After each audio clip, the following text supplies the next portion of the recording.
I was dumbfounded. First, I was dumbfounded because I was fairly healthy several months before that. A month before that. Fairly healthy, you know what I mean? He told me my height is like a 99-year-old with heart issues right now as it sits, 19 days after my second shot. It took about maybe 6 months, 7 months to sink in. My name is Darious. I am 42 years of age. I am full-time employed. I do abseiling. I work off ropes. We do repaints, cement rendering, just fixing buildings. Yeah, so I migrated to Australia in 1992. It was after we had independence with Russia. I went to school here, also went to school there, but mainly did my year 10 here. I did my year 11 here, and I thought to myself, school is not for me, and I made a choice, stay in school, do something maybe with computers or hands-on. So I decided to basically go in construction. So I first I did my carpentry apprenticeship in '97. Several years later I found out that cement rendering was more money. So I started doing cement rendering and had my business for 5-6 years. And then I decided to try something else and do rope access, because I was just getting tired of, doing the same thing over and over again. So now I've been doing rope access since beginning of 2021. I've never had any health issues since I was a kid. I've had a flu when I was younger, temperature. Back in Lithuania, it's very cold there, so temperature is very common. I had a car accident in 2018, I think it was. I broke my back in 5 places. Liverpool Hospital thought I might have internal bleedings because I rolled my car, engine first and so forth, landed on the roof. And so they gave me a dye inside my body in 2018 to check for any internal bleedings, for any ruptures of any arteries, veins, anything like that. Everything came back clear. In New South Wales, there was a mandate for everyone to cease working in construction and to get 1 and 2nd shot by certain dates to continue working. So me and my boss, I'm not anti-vax, well, I sort of am now, but I wasn't then. I trusted the government in their research. I trusted the government in their lab tests and whatever they were feeding us. I've trusted them to look after me. Financially, I couldn't stay at home because I'm young. I financially not stable enough to go on Centrelink. So the decision was made to go and get myself vaccinated, like everyone else that wanted to continue employment in New South Wales. I had 2 vaccinations of Pfizer at Newtown Hospital. So I had my first shot around June, and then 6 weeks later I had my second shot of Pfizer as well at Newtown Hospital. The first shot, like I said in my last interview, it drove me like really bad. I lost my balance within 6 hours, I believe it was. I couldn't walk straight. If you gave me a sobriety test like in the United States, I would have failed. I lost my voice after 3-4 days, 5 days. A little bit sick, but that was the side effects I was told to expect. The second shot this is where I fell in a bit of trouble. 19 days after my second shot, I had my first heart attack. It was the 27th, I believe. I did not go into hospital. It was a Wednesday. Wednesday or Thursday, anyways. I did not go into hospital because I didn't know what a heart attack felt like. What happened was, it was raining that day, so we had a day off. And I picked up 2 sets of dumbbells. Like I said to you, I used to go to the gym and ride pushbacks and walk. And I picked up two dumbbells, 1, 2, 3, put them down. And the chest, the pain, the crippling pain that I had was like immense, unbelievable. it was so big that I had to lay down, which I did. I laid down, I looked at the news. It was overcast, raining in the morning, and I thought, what a bad day to die. And this is exactly what I thought. And I got up, because when you have a heart attack, it tells you one of the symptoms, you feel doomed. Like, and that's what I felt like. I felt like doomed. And I got up, and by getting up, that made me throw up outside. And so I called my cousin. I said, listen, mate, we had a walk that was booked between me and him for 12 kilometers, I think it was. And I said, listen, I think I just had a heart attack, mate, but I'll come down and explain to you what happened, and let's go for a walk still, you know. So during the walk, I was uncomfortable again. The pain came back, not as much, but it came back. And I remember my cousin, who was my boss as well, said to me, listen, like, what's going on? How are you feeling? What happened? And the pain was so severe, I said, please don't talk to me right now, you know what I mean? So I brushed him off. Went back home. I was really under the weather. I was sweating a lot. Didn't feel myself. Sore arm, shooting pain. I made a phone call to the Heart Institute, I believe it was, on the 26th or 27th. The reason I rang them is to find out what a heart attack feels like, because I've never had one. So I left a message. They never called me back. During the night, I woke up, I think it was 12, 1, 3, 4, every 2-3 hours with chest pains. What the doctor was trying to tell me is I was having minor heart attacks during the whole night as well. And I got dressed just like I am now in the morning, 27th or 28th, and sat in my car. 5 minutes into me driving, I got a massive heart attack again. I didn't ring the ambulance. I rang up the nurse from St. George Hospital. And I explained to her my symptoms. And I said, look, shooting pain, can't breathe right now. In fact, I couldn't talk. Like, I just stopped talking. She told me to please turn my car off, and to tell me my location to her, and that she thought I was having a heart attack. Not to drive, and if it was okay for her to call the ambulance. And I said, yeah, sure, no problem. Called the ambulance, and I called my boss, because abseiling, it takes two. To abseil, it's illegal for one person to do it. So it was only me and him on that job in Newtown. So I called him up, and I said, listen, mate, they told me to turn the car off. Like, it's the same symptoms from yesterday, and they called the ambulance for me. So he arrived before the ambulance came. And back then the coronavirus was like, everyone was scared, everyone was wearing masks. So ambulance came, my boss came, ambulance came, they told me to put a mask on. I did, left my car at the service station. And they hooked me up to a lot of machines, and on the way to the hospital, they said, no, mate, everything looks fine. The vital signs are fine. Like, I don't think you're having a heart attack. Okay. I was happy, called my boss, said, mate, I'll see you in a couple of hours. As soon as they discharge me, I'll get in my car and I'll meet you down there. As soon as I got to emergency, I saw a nurse, RM. She's allowed to give medication. And she looked at me once and she goes, he's having a heart attack, put him on blood thinners. Now, I don't know whether she spoke to the doctor to put me on blood thinners, but her saying that, another nurse put me on blood thinners in liquid. And the blood test came back within 20 minutes, and I was leaking blood and protein inside my heart. That was the strong indication of a heart attack. I was rushed to emergency, and they put a first stent in, which took an hour. I was awake during the whole procedure. They went through my wrist.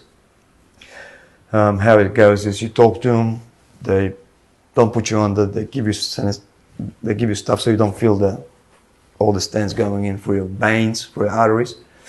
And I had to talk to them, tell them how I feel, questions, can't remember half of them. An hour later they told me I was successful. So that artery was narrowed 99.3%, that one was. And they had to open that one straight away because I was going to die. I was to remain in hospital till Monday for further stents. They told me I need 4 more on Monday because I got another 4 arteries that narrowed, or 5. Then I needed more stents on Monday. So I spent at St. George Hospital, which is right behind me. I moved to this area for that. It's actually 2 streets away from the hospital, thank God. And so I stayed there, level 4, I think it was, or level 5, cardiac arrest unit. Staff were great, everything was good. I called my boss, said, sorry mate, can't do it. I had a heart attack, had a stent put in, and have got more stents getting put in on Monday. And basically Monday came, this time they went through my groin. I was in the operating theatre for 4 or 5 hours, and some of them are 30, 33 millimeters long. So some of them they didn't have to cut. I think they come in 33 millimeters. I stayed in hospital, I think it was till Thursday, the next week. They released me back home without, told me to stay home for 3 weeks, don't lift anything, no abseiling, 3-4 weeks, maybe 6 weeks, I think. I went back to work, I think 4 weeks later. I felt okay on light duties. But then I ended up in hospital, within I think 3 weeks again, with severe chest pains. They told me to come back if you have any dramas straight away. Do not hesitate, do not go for walks anymore. You come back and please, don't muck around, it's serious. So I did, I went back, and they said did another surgery. They went in to check the stents. And they said, yes, mate, sorry, we've got another thing that narrowed since we last saw you, but we can't open that one because the other stents are going to collapse on either side of it. So we've decided to leave it.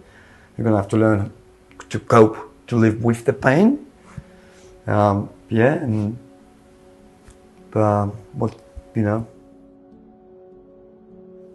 doctors gave me 260 to live.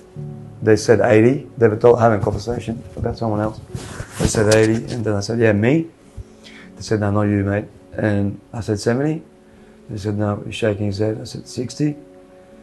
He's looking at me. He's going, we'll try and make you live 260. So that was drummed into me several times. He told me my heart is like a 99-year-old with heart issues right now as it sits. I was dumbfounded. First I was dumbfounded because I was fairly healthy several months before that, a month before that. Fairly healthy, you know what I mean? It took about maybe 6 months, 7 months to sink in. I'm taking antidepressants for it. Yeah, it's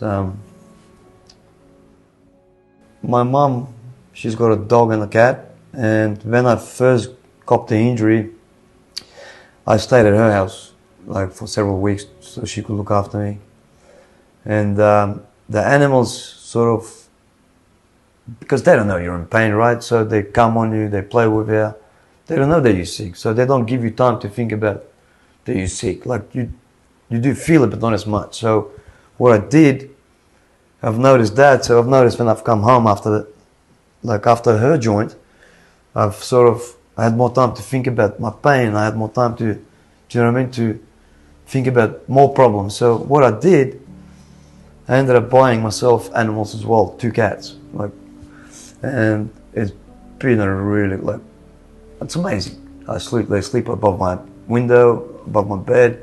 When they're hungry, they can wake me up at 4 in the morning or 3 a.m. I don't mind that, you know what I mean? They keep me busy. They drive me crazy, but it's good crazy, you know what I mean? Doctors told me not to go to the gym anymore. I used to go to the gym a lot as well. They told me not to lift weights. That was a while ago, maybe 8 months ago, so maybe I should see him again. Maybe I can do that again. But I've still got a lot of chest pains, a lot. I take a lot of painkillers. Behind you there's a box that I take of blood thinners and everything else. There's a full shoebox, or half of it is what I take on a daily basis. And also I've mentioned in my interviews with JB Injury Australia as well that I had internal bleeding as a result of taking blood thinners for my heart attack, which I copped not last December, the December before.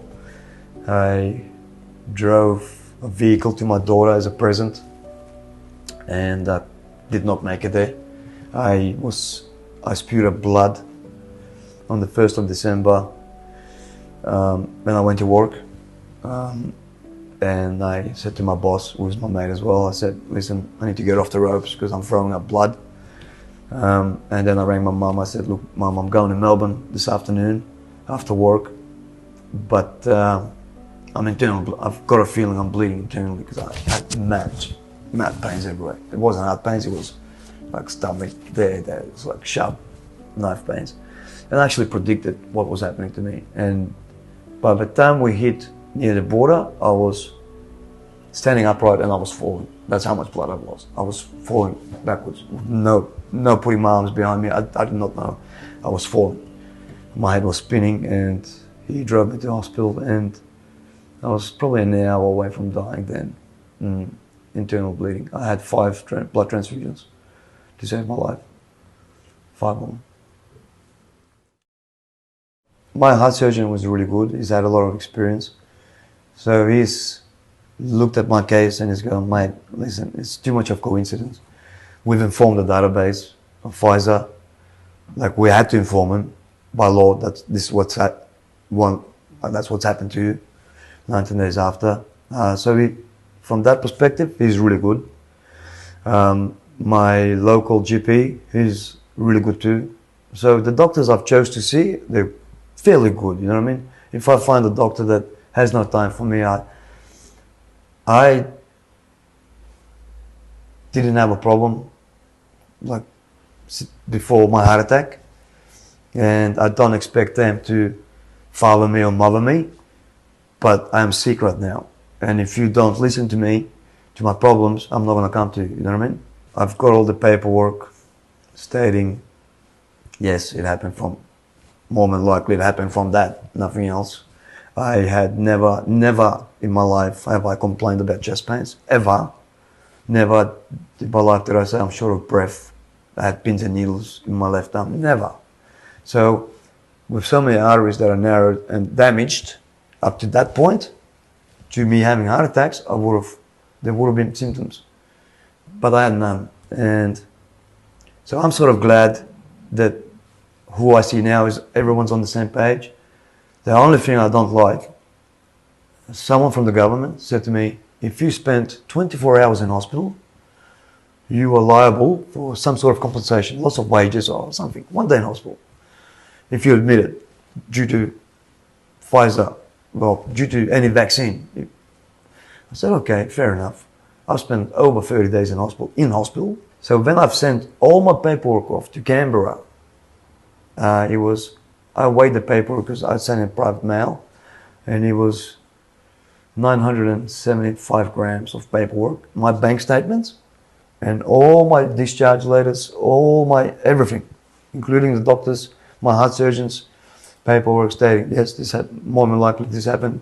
And he actually filled out the scheme form for Canberra to have a look at. And basically I got denied. They turned around and said, mate, sorry mate, you didn't have a heart, your heart sac didn't inflame.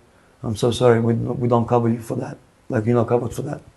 So I'm devastated. I'm not money hungry, but I've spent a lot of time recovering. And like even internal bleeding, I spent a week, 7 days just in hospital getting blood transplant. I'm not talking about another month at home, you know what I mean, or another 2 months at home or 6 weeks. Like I've been struggling, I've been depressed, I've been suicidal because of this. There was a lot of things that led to that. Pain is one of them. Planning for your funeral is another. I didn't want to do that just yet, but I did it.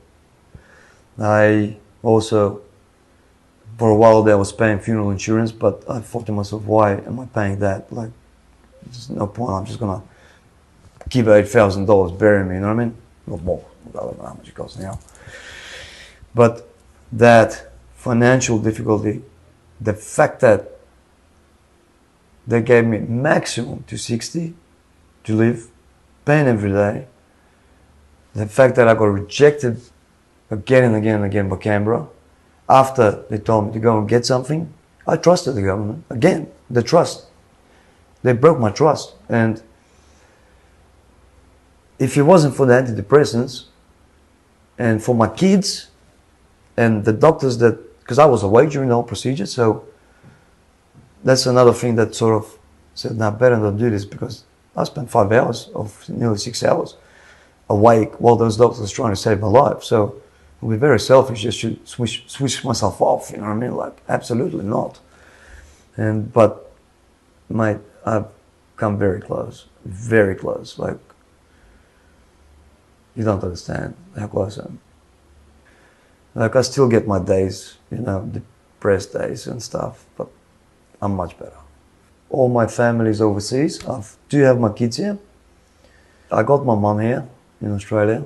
She was born in USSR, like Lithuania / USSR, and she brought me up tough, and like, tough love sometimes is good, right? And yeah, but she's like, she cook me borscht. I don't know if you know what borscht is. It's borscht soup. She cooked me that.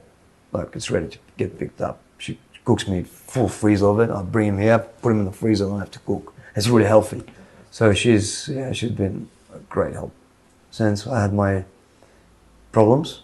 I am the one not to complain, but I've had a lot of issues since that fateful day in 2021, August 27th, 2021.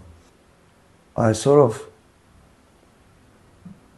like, I took life sort of for granted before, sort of. Like, I don't know if that's the same question or not, but I sort of, my bond since my heart attack, my bond's been much, much better with my mom. Because I know she will outlive me. Like, I actually know. I know that. I told her that. I said, you will be burying me. You know what I mean? I'm treating life more like, how do I say it? Like, if I can do today 9 hours, I will, because I know tomorrow I may not, you know, probably 1 to 5. So I'm treating life to the fullest sort of thing. Does that make sense? I'm taking every day. If I can do 8 hours today, I'll do it. If I can do 11, I'll do 11 as well. Because I know, like, some weeks are very, like, Monday to Thursday could be good, and then Friday I could bomb out fully, you know what I mean? So, yeah, and I got car finances. I mean, I don't know, you know what I mean? I got problems now that I never had before. I've done what they asked me to do. I'm abseiling. I've got all my licenses. I'm doing the right thing by my boss. I did the right thing by the government. And they turned around and said, go home. Don't come back again. You know what I mean? They said, if you got something more solid, send it in. That's exactly what they told me. If you got something more solid, you got till 2024, and then that scheme expires. That's what they told me. Guys, it's not helping you. It's not, how do I say it? It's not gonna stop you from getting COVID. So why take 4, 5, 6 shots? You know what I mean? Don't do it. Just don't do it. Simple. This is what I thought of people that refuse to get vaccinated, and this is my personal opinion. Even my boss, we thought they're fucking mad. You know what I mean? The government knows what they're doing, and surely you can't be that silly. Not like, you know what I mean? Trust, like, you must trust the gut. Like, you don't have to, but like, I mean, they're not gonna poison you, right? That's what I thought. But now, not only was I very sick from it, and sick and like terminally ill, but I got shown the door, piss off, don't come back here again. You know what I mean? If you got something more serious to say, send it to us. You got till 2024. You know what I mean? Don't do it, don't get a shot. Just don't do it. My new doctor, they're doing shots, AstraZeneca, I think it is. Man, I can't believe it, what I heard. They're still doing it, you know what I mean? Like, I don't want enough. I wasn't anti-vax before, but I'm very, very, very anti-vax now, because I know how the government treats you when you get really sick, and you shouldn't get sick from vaccine. You know what I mean? You should not get sick from something that's meant to help you. And that's it.